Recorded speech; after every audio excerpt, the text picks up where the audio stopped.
I have something of a standing joke with my mom. She'll ask where I am, and I'll tell her, well, I'm in tumbleweed mode, which is to say that basically I'm just wandering around. I really have very little objectives other than just capturing some footage and enjoying myself. But I can still document it. I just don't necessarily get a great deal of information about the area at which I'm camping, just wandering around. Refer to that as my tumbleweed mode, and I am definitely in that mode now. In this video, I have 3 different campsites at which I'm camping. One is Montpelier Reservoir, the other is BLM land just west of the town of Pocatello, and then another piece of BLM land referred to as Warm Slough.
If I was hungry, I could certainly have dinner here.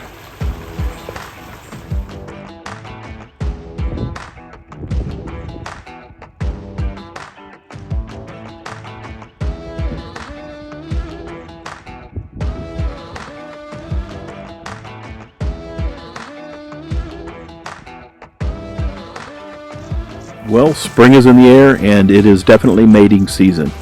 And I found this couple to be particularly interesting because it appears to be the female that is standing there chirping while the male is frantically gathering food, and perhaps she's barking orders because he brings her food every once in a while as he continues to eat himself. She doesn't move much. She just kind of stands there and gives him directives. What an interesting phenomena in nature.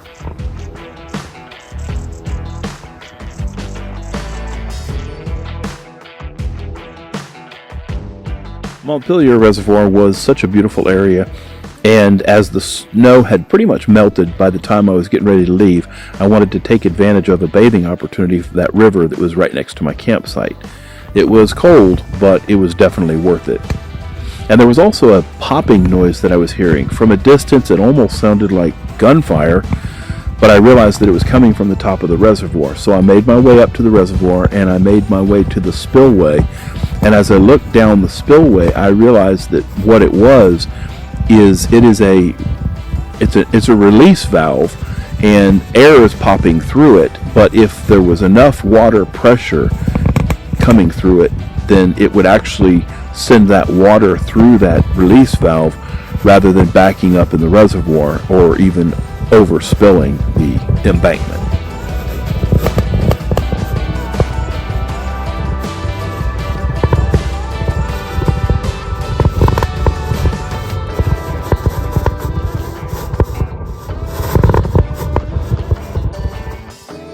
Well, as my tumbleweed mode continued, it was time for me to say goodbye to Montpelier and hello to Pocatello.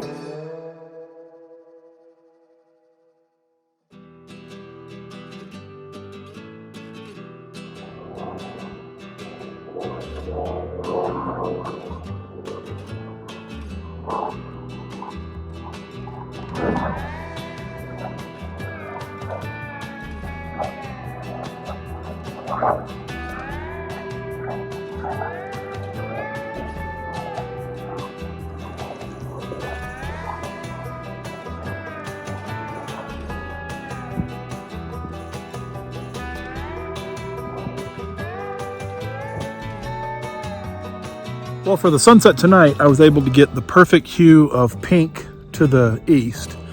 to the south, a little more reddish clouds that are sort of lit up. They were actually a little brighter earlier, and the mountains kind of off in the distance. But for me to get a perfect angle on the sunset, obviously in the west, which there's a aftermath of it, I was able to wander over here to the rock that was set up, or excuse me, where I set the camera up, right there. Pretty cool.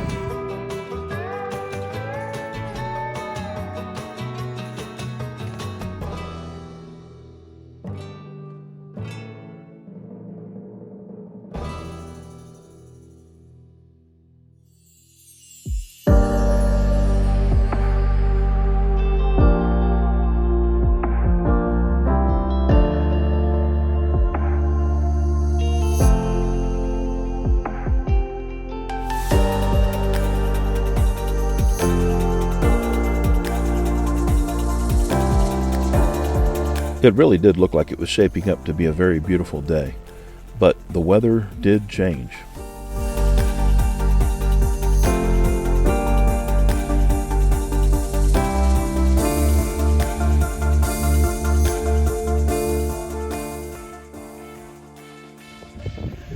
Well, the trade-off for the views, which there are beautiful views whenever the sky is clear, is that when you're on a mountaintop like this, you're going to get high winds whenever it rains. So great views whenever it's clear, but when it rains, high winds. Now, I had my canvas up, as you can see up top there. It's actually rolled up and shoved underneath the box just so it doesn't blow away, because it was kicking pretty hard as far as the wind's concerned.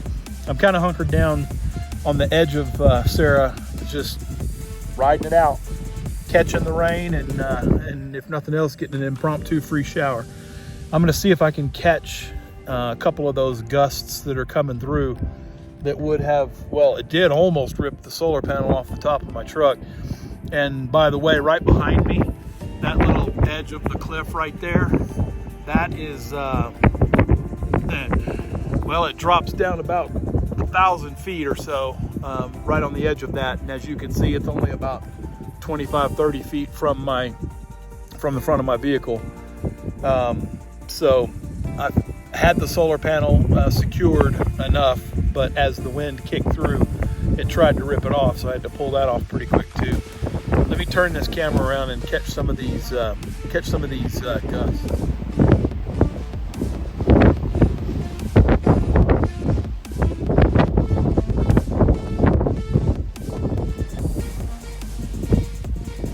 Blowing the dust up that hasn't gotten wet. And to be honest with you, I have had a little bit of a respite from the rain, either hunkered down on the edge of the vehicle here like this, but also most of the rain actually skirted to my east. And as you can see, it's actually starting to clear up from the south, which is where it blew in from, and not too bad towards the northwest. So says that it's only supposed to be raining for about the next half hour, 45 minutes or so. But like I said, I can't get respite from my canvas if the winds are blowing at gusts of 30 to 50 miles an hour. So again, just a trade-off. Beautiful views when it's clear, and very windy, kind of crazy whenever it decides to get a little rainy.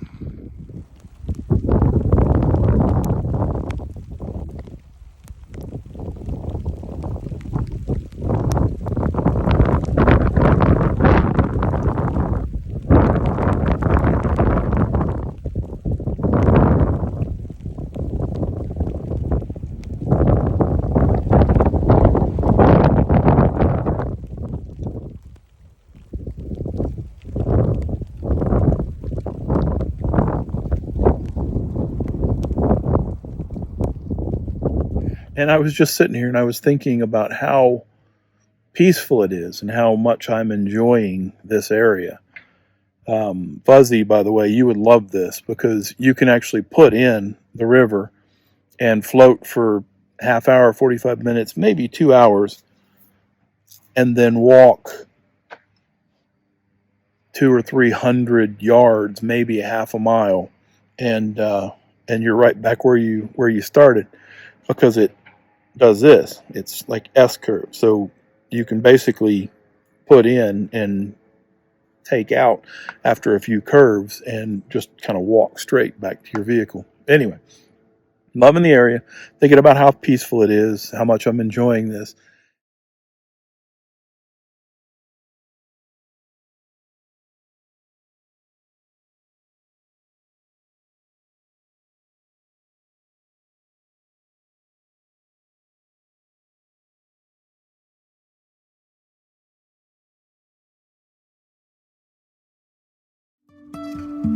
Jumping from cliffs so high, trusting our wings to fly. Sometimes we're crashing down, but we get up and start from the ground. And I really wanna know, if I'll ever figure out where the road goes. Even if I'm falling down, I will keep on searching for my highs. You can say I lost my mind, I will keep on holding my head high. Even if the sky is falling down, even if the sky is falling down, yeah. The sky is falling down. All the best, always. Wanna come down to the underground old school? There's a shovel, can you dig it, fool? Can you dig it?